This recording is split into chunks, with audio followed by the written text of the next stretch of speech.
Hello മക്കളെ, എന്തെല്ലാം സുഖമാണെന്ന് വിചാരിക്കുന്നു. അപ്പം ഇന്ന് നമ്മൾ വന്നിരിക്കുന്നത് കുറച്ച് ചോദ്യങ്ങളും കൊണ്ടാണ്. എന്താണ് ആ ചോദ്യങ്ങൾ? നിനക്ക് അവിടെ പോയി ഇരിക്കുന്നതാണ് നല്ലത് അല്ലേ? കേട്ടിട്ടുണ്ടോ? ഓക്കെ, നിനക്ക് എന്റെ കൂടെ വരുന്നതാണ് നല്ലത്. You had better go and sit there. കേട്ടിട്ടുണ്ടോ? Yes, had better, would you mind, I would rather, ഇതൊക്കെ എക്സാമിന് പലപ്പോഴും പല കുട്ടികളെയും കുഴപ്പിക്കുന്ന കുറച്ച് ചോദ്യങ്ങളാണ്. ഇന്ന് നമുക്ക് പച്ചവെള്ളം പോലെ അതങ്ങ് പഠിച്ചാലോ? Yes, like green water. നമുക്ക് ഇന്ന് എന്ത് ചെയ്യാം? നമുക്കത് പഠിക്കാം. ഡോണ്ട് വെറി മേഹൂന, ഞാനില്ലേ നിങ്ങൾക്ക്. ഓക്കെ, നമുക്ക് ഇന്ന് എന്ത് ചെയ്യാം? ഡീറ്റെയിൽ ആയിട്ട് അങ്ങ് പഠിക്കാം. വളരെ ബുദ്ധിമുട്ടുള്ള കാര്യങ്ങൾ, വളരെ എളുപ്പമുള്ള 2-3 മാർക്ക് വളരെ എളുപ്പത്തിൽ സ്കോർ ചെയ്യാൻ പറ്റിയ കുറച്ച് ഗ്രാമർ ആക്ടിവിറ്റീസ് ആണ് ഇന്ന് നമുക്കത് ക്ലിയർ ചെയ്ത് പഠിക്കാം. ഓക്കെ, നമുക്ക് എന്നാ ക്വസ്റ്റ്യനിലേക്ക് പോയാലോ? യെസ്, എന്താണ് ക്വസ്റ്റ്യൻ? ഇവിടെ നോക്കിക്കോളൂ. ബബ്ലു പറയുന്നുണ്ട് yes 40 rupees a pack, you had better blank.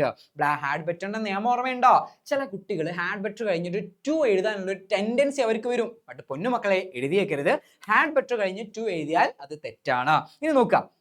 Would you mind വരുന്നുണ്ട്. Would you mind blank. Would you mind കഴിഞ്ഞിട്ട് ഈ വുഡ് യു മൈൻഡ് എന്ന് പറയുന്നത് ഭയങ്കര പൊലൈറ്റ് ആയിട്ട് ഭയങ്കര വിനയത്തോടു കൂടെ ചോദിക്കുന്ന ഒരു ചോദ്യമാണ്. ആ വിനയത്തിൽ പ്ലീസ് ആഡ് ചെയ്യാൻ ചില കുട്ടികൾക്ക് തോന്നും. അതുകൊണ്ട് വുഡ് യു മൈൻഡ് പ്ലീസ് എന്ന് ആഡ് ചെയ്യരുത് മക്കളെ, തെറ്റാണ്. ഓക്കെ, പിന്നെന്താ ഉള്ളത്? ഐഡ് ബെറ്റർ നോട്ട്. ഈ ഐഡ് ബെറ്റർ നോട്ട് എന്ന് പറഞ്ഞു കഴിഞ്ഞാൽ ഹാഡ് ബെറ്റർ തന്നെയാണല്ലേ. പിന്നെന്താ ഉള്ളത്? യെസ്, ഐ വുഡ് റാദർ ഉണ്ട്. ഐ വുഡ് റാദർ അല്ലേ. ഇത്രയും കാര്യങ്ങളാണ് നമുക്കിന്ന് പഠിക്കാനുള്ളത്.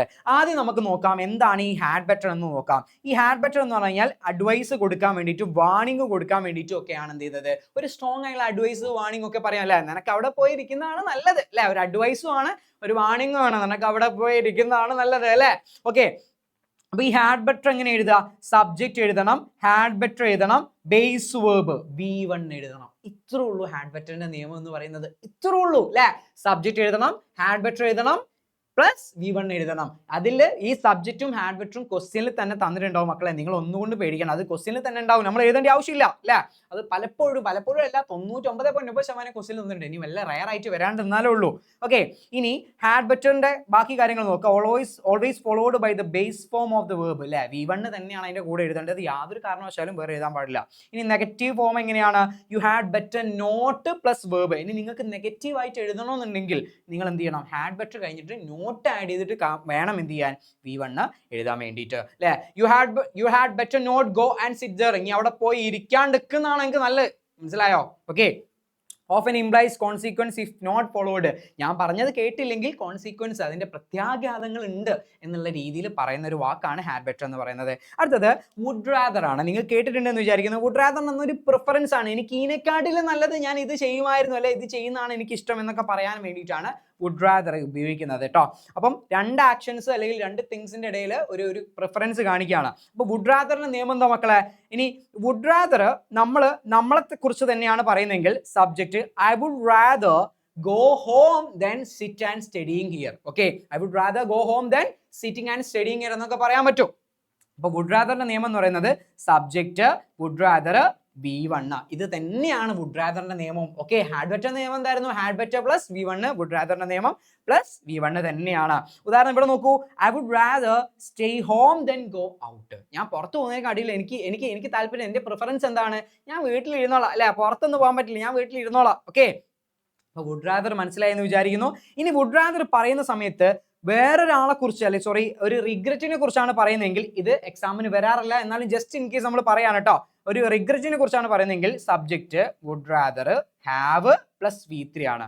She would rather have taken the earlier train. അവൾ എന്ത് ചെയ്യായിരുന്നു? അവൾ നേരത്തെ ഉള്ള ട്രെയിൻ പിടിക്കാൻ. ഇതിപ്പോ മൊത്തം അടങ്ങാറായി അല്ലെ. അവൾ എവിടെ എത്തുകയും ചെയ്തില്ല, അവൾക്ക് പ്രശ്നമായി. അവൾ നേരത്തെ ഉള്ള ട്രെയിൻ പിടിക്കാനും. ഓക്കെ, ലാസ്റ്റ് ഇതാണ് നമുക്ക് പിന്നെ ആവശ്യമുള്ളത്.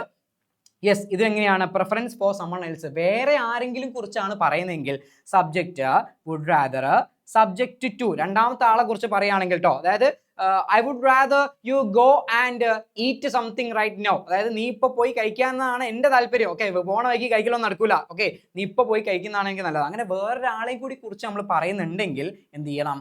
യെസ്, അതായത് യെസ്, സബ്ജക്റ്റ് കഴിഞ്ഞിട്ട് എന്ത് ചെയ്യണം? നമ്മൾ V2 ഉപയോഗിക്കണം. ഐ എം സോറി, ഞാൻ പറഞ്ഞൊരു ചെറിയ മിസ്റ്റേക്ക് ഉണ്ട്. I would rather you go and ate the food right now. Okay, നീ പോയി ഇപ്പൊ ഫുഡ് കഴിക്കുന്നതാണ് എനിക്ക് പ്രിഫറൻസ്. ഓക്കെ, ഇവിടെ ഉണ്ട് I would rather you stayed at home tonight. നിങ്ങൾ കണ്ടോ? യു സ്റ്റേഡ് V2 ആണ് ഇവിടെ വന്നിട്ടുള്ളത്. ഓക്കെ, അപ്പം ഈ 2 ചോയ്സസ് വരുമ്പോഴാണ് ഇത് യൂസ് ചെയ്യുന്നത്. നിങ്ങൾക്ക് കാര്യം മനസ്സിലായി എന്ന് വിചാരിക്കുന്നു. ഇനി last and final would you mind ആണ് വന്നിട്ടുള്ളത്. വുഡ് യു മൈൻഡ് എന്ന് പറയുന്നത് ഒരു പൊളൈറ്റ് ആയിട്ട് ഭയങ്കര റിക്വസ്റ്റോ പെർമിഷനോ ഒക്കെ ചോദിച്ചിട്ടുള്ള ഒരു ഫ്രേസ് ആണ്. ഈ വുഡ് യു മൈൻഡിന്റെ മെയിൻ നിയമം എന്ന് പറയുന്നത് വുഡ് യു മൈൻഡ് കഴിഞ്ഞാൽ പിന്നെ ING ഫോർമാറ്റിലുള്ള വേർബ് ആയിരിക്കണം നമ്മൾ ഉപയോഗിക്കുന്നത്. ഓക്കെ, വുഡ് യു മൈൻഡ് കഴിഞ്ഞാൽ എന്ത് ചെയ്യണം? ING ഫോർമാറ്റുള്ള വേർബ് യൂസ് ചെയ്യണം. അപ്പം V1 പ്ലസ് ING ആണ് നമ്മൾ ആകെ ഉപയോഗിക്കുക. ഓക്കെ, ING ഫോർമാറ്റ് വേറൊരു വേർബിന്റെ കൂടെ ഉപയോഗിക്കാൻ പാടില്ല. ഓക്കെ, അപ്പം would you mind closing the window polite request ആണല്ലേ. ഞാൻ വാതിലൊന്ന് അടിക്കോ അല്ലേ. പിന്നെന്താണ്? പാസ്റ്റ് ആക്ഷൻ ഉണ്ട്. Would you mind plus past action ഉണ്ട്. ഇതും എന്താണ്? ഒരു പൊളൈറ്റ് കംപ്ലൈന്റ് ആണ്. ഇത് എക്സാമിന് വന്നിട്ടില്ല, എന്നാലും ഞാൻ ജസ്റ്റ് ഇൻ കേസ് നിങ്ങൾക്ക് അറിയാൻ വേണ്ടി ഞാൻ തന്നതാണ് കേട്ടോ. ഓക്കെ, ഇനി അതിന്റെ ഒരു ചാർട്ട് ഇവിടെ തന്നിട്ടുണ്ട്. ഈ ഹാഡ് ബെറ്റർ എന്തിനാണ് ഉപയോഗിക്കുന്നത്? ഒരു അഡ്വൈസോ വാർണിംഗോ ഒക്കെ കൊടുക്കാൻ വേണ്ടിയിട്ടാണ്. വുഡ് റാദർ പ്രിഫറൻസിന് വേണ്ടിയിട്ടാണ്. വുഡ് യു മൈൻഡ് എന്താണ്? റിക്വസ്റ്റിന് വേണ്ടിയിട്ടാണ് കേട്ടോ. അപ്പൊ നിങ്ങൾക്ക് ചോദ്യങ്ങളൊക്കെ മനസ്സിലായി എന്ന് വിചാരിക്കുന്നു. ഇനി നമുക്ക് തിരിച്ച് ആ ചോദ്യത്തിലേക്ക് പോകാം അല്ലേ. അതായത് യു ഹാഡ് ബെറ്റർ ബ്ലാങ്ക്, നിനക്ക് ഇത് ചെയ്യുന്നതാണ് നല്ലത്. എന്താണ് യു ഹാഡ് ബെറ്റർ ബ്ലാങ്ക്? അപ്പം ഗൗരി പറയുന്നുണ്ട് I know they are healthier then rags. അതായത് ഞാൻ എന്ത് ചെയ്തിട്ടുണ്ട്? സാനിറ്ററി നാപ്കിൻസ് മേടിച്ചിട്ടുണ്ട്. ഒരു പാക്കറ്റിന് 40 രൂപയാണ് വില. യു ഹാഡ് ബെറ്റർ, നിനക്ക് നല്ലത് എന്താണ്? U had better use it എന്നൊക്കെ നമുക്ക് പറയാൻ പറ്റും അല്ലെ. പറഞ്ഞൂടെ? നീ അത് ഉപയോഗിക്കുന്നതാണ് നിനക്ക് നല്ലത്, കാരണം 40 രൂപയൊക്കെ ഞാൻ കൊടുത്തിട്ടുണ്ട്. ഓക്കെ, അപ്പൊ ഷാലു അതിനൊരു ആൻസർ പറയുന്നുണ്ട്. ഗൗരി അതിനൊരു ആൻസർ പറയുന്നുണ്ട്. ഇനി ബബ്ലുവിന്റെ വീണ്ടും അടുത്ത് നോക്കാം. That's true, we may not have money to buy household goods. അതിന്റെ വി മേ ഇത് തന്നെയാണ് കേട്ടോ ഇവിടെ ആൻസർ ആയിട്ട് വരുന്നത്. നമ്മൾ വേറൊരു വീഡിയോയിൽ പറഞ്ഞിട്ടുണ്ട്. ഇത് തന്നെയാണ് ഇവിടെ ആൻസർ ആയിട്ട് വരുന്നത്. അപ്പൊ അതിന്റെ താഴെ വുഡ് യു മൈൻഡ് എന്ന് ചോദിച്ചിട്ട് എന്തോ ഒരു പൊളൈറ്റ് റിക്വസ്റ്റ് വരുന്നുണ്ട്. എന്താ വുഡ് യു മൈൻഡ്? അതിന്റെ ആൻസർ നോക്കുക. നോ, ദാറ്റ്സ് ഇമ്പോസിബിൾ, അത് നടക്കൂല. I cannot support you in making sanitary napkins at home. വീട്ടിൽ നിന്ന് നിങ്ങൾക്ക് ഇത് ഉണ്ടാക്കാൻ വേണ്ടിയിട്ട് ഞാൻ സപ്പോർട്ട് ചെയ്യൂല എന്നാണ് പറഞ്ഞെങ്കിൽ എന്തായിരിക്കും വുഡ് യു മൈൻഡ് ഇവിടെ ചോദിച്ചിട്ടുണ്ടാവുക? ഞാൻ വീട്ടിൽ നിന്ന് ഇതൊന്നും ഉണ്ടായിക്കോട്ടെ, ഇങ്ങനൊന്ന് സപ്പോർട്ട് ചെയ്യുമെന്നായിരിക്കും. അപ്പൊ അതിന്റെ ആൻസർ മക്കളെ ഇവിടെ തന്നെ ഉണ്ട്. അവിടെ ഉണ്ട്. Would you mind support you in making sanitary napkins. പക്ഷേ വുഡ് യു മൈൻഡിന്റെ നിയമം മറന്നുപോയോ? എന്ത്? ING ഫോർമാറ്റ് വേണം അല്ലേ. വുഡ് യു മൈൻഡ് കഴിഞ്ഞാൽ ING ഫോർമാറ്റ് വേണം. അപ്പൊ ഇവിടെ ഒരു ING ആഡ് ചെയ്ത് കൊടുക്കുക. Would you mind supporting me, ഇവിടെ യു എന്നുള്ളത് എന്താക്കാം? മീ എന്നാക്കാം. Me in making sanitary napkins at home എന്നാക്കി മാറ്റി കഴിഞ്ഞാൽ ഇതിന്റെ ഉത്തരം എന്തോ ആയി നമുക്ക് കിട്ടിയിരിക്കുന്നു. ഓക്കെ, അടുത്തത് I'd better not. Yes, hire only Europeans. I'd better not. അതായത് അതിന്റെ ആൻസർ നോക്കുക. മാഡം പറയാണ് I'd better not, ഞാൻ ചെയ്യാതിരിക്കും, ഞാൻ ചെയ്യാതിരിക്കുന്നതാണ് എനിക്ക് നല്ലത്. എന്ത്? That's unfair, madam. I'm well qualified and have a degree in French. How will I mess up your child's education? അപ്പം എന്താ പറയാ, നിങ്ങളൊരു നിങ്ങളൊരു യൂറോപ്യൻ മാത്രമേ ഹയർ ചെയ്യുമെന്ന് ചോദിക്കുന്നുണ്ട്. ഓഫ്കോഴ്സ്, അതായത് അതൊക്കെ മാറ്റർ ആണ്. യൂറോപ്യനെ മാത്രമേ ഹയർ ചെയ്യുള്ളൂ. ഐഡ് ബെറ്റർ നോട്ട് എന്ന് പറഞ്ഞിട്ട് എന്തോന്ന് പറയുന്നുണ്ട്. അപ്പൊ തിരിച്ചു ചോദിക്കുന്നത് മാഡം ഞാൻ എങ്ങനെയാണ് നിങ്ങളുടെ മകളുടെ ഭാവി ഞാൻ കുളമാക്കുക എന്ന് ചോദിക്കുന്നുണ്ട്. അപ്പൊ ഐഡ് ബെറ്റർ നോട്ട് എന്തായിരിക്കും ഇവിടെ തന്നിട്ടുണ്ട്? ഞാൻ എങ്ങനെയാ മാഡം നിങ്ങളെ മകളുടെ ഭാവി കുളമാക്കുക അല്ലേ. അപ്പം I'd better not mess up my child's education. Okay, അതായത് ഇത് തന്നെയാണ് എന്ത് ചെയ്തിട്ടുള്ളത് അവിടെ വന്നിട്ടുള്ളത്. ഓക്കെ, നമ്മൾ ആൻസറിനെ ബേസ് ചെയ്തിട്ടാണ് ഇവിടെയുള്ള ആൻസറിനെ ബേസ് ചെയ്തിട്ടാണ് നമ്മുടെ ആൻസർ കണ്ടുപിടിച്ചിട്ടുള്ളത്. അടുത്ത് നോക്കാം. വുഡ് യു മൈൻഡ് ഉണ്ട്. I need to clear my name. Would you mind തൊട്ട് താഴെ നോക്കുക. That's fine, I ask my officials to search you. I need to clear my name. Would you mind? നിങ്ങൾ നിങ്ങൾ answer കീയിൽ നോക്കിയാൽ കാണാം ഇവിടെ answer എന്താ വരുന്നത്? Would you mind searching me എന്നാണ് ഇവിടെ ആൻസർ വരുന്നത് കേട്ടോ. അപ്പം ആൻസർ വന്നത് ഇങ്ങനെയാണ്, നിങ്ങൾക്ക് മനസ്സിലായി എന്ന് വിചാരിക്കുന്നു. ഈ ഒരു സെർച്ചിങ് മീ നോക്കുക. ഇവിടെ എന്താ വന്നത്? V1 പ്ലസ് ING വന്നിട്ടുണ്ട്. വുഡ് യു മൈൻഡിന്റെ നിയമം എന്താണ്? Would you mind plus ING format use ചെയ്തിട്ട് ആ ഒരു സെന്റൻസ് നമ്മൾ എന്ത് ചെയ്യണം? ഫില്ല് ചെയ്യണം. അത്രേ ഉള്ളൂ വുഡ് യു മൈൻഡിന്റെ നിയമം എന്ന് പറയുന്നത്. ഇനി ഐഡ് റാദർ യു, നിങ്ങൾക്ക് ഓർമ്മയുണ്ടോ? നേരത്തെ ഞാൻ 2 കാര്യം പറഞ്ഞായിരുന്നു. ഒന്ന് നമ്മളെ കുറിച്ച് പറയുന്നതും ഐഡ് റാദർ വേറൊരാളെ കുറിച്ച് പറയുന്നതും. വേറൊരാളെ കുറിച്ചാണ് പറയുന്നതെങ്കിൽ ഐഡ് റാദർ യു, പിന്നെ എന്ത് വരണം?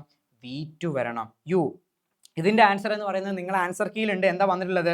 U returned the pocket book എന്നുള്ള ഞാൻ വാലറ്റ് എന്ന് എഴുതാണ് കേട്ടോ. വാലറ്റ് ഇമ്മീഡിയറ്റ്ലി എന്നാണ് അതിന്റെ ആൻസർ വരുന്നത്. ഇതെങ്ങനെയാ വന്നതെന്ന് മനസ്സിലായോ? I would rather you returned എന്ന് പറയുന്നുണ്ട്. ഈ റിട്ടേൺഡ് എന്താണ്? V2 ആണ്. ആ V2 എന്തുകൊണ്ടാണ് വന്നത്? ഐ വുഡ് റാദർ യു അവിടെ വന്നുകൊണ്ടാണ് V2 വന്നത്. ഇനി യു ഇല്ലായിരുന്നെങ്കിലോ നമ്മളെ കുറിച്ചാണെങ്കിലോ പറയുന്നത് അവിടെ V1 ഉപയോഗിക്കണമായിരുന്നു. ഓക്കെ, നിങ്ങൾക്ക് കാര്യം മനസ്സിലായി എന്ന് വിചാരിക്കുന്നു.